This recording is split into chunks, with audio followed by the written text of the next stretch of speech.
شوہر 3 ڈبے کی ریڑھی چلاتا ہے۔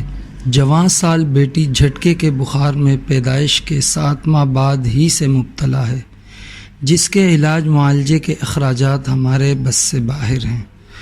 ہماری بے بسی اور لاچارگی کی وجہ سے وہ اسی بیماری میں جوانی کی دہلیز پر قدم رکھنے والی ہے۔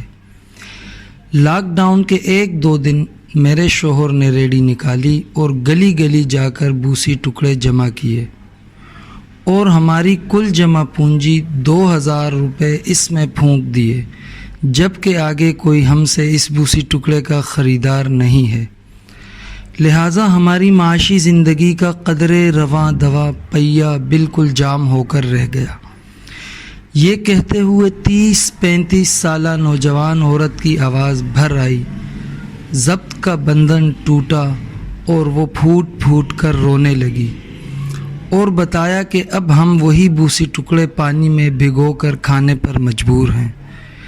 کرائے کے ٹوٹے پھوٹے تنگ و تاریک گھر میں شب برات کی مبارک رات کو فقر و فاقہ کی یہ منظر کشی دیکھنے کی ہم میں مزید ہمت نہیں تھی، سو ہم بہتے آنسوؤں اور تڑپتے دل کے ساتھ مہینے بھر کے راشن کا حقیر سا عطیہ اس عظیم خاتون کے ہاتھوں میں تھما کر بہت جلد لوٹ آنے کے وعدے کے ساتھ واپس ہوئے۔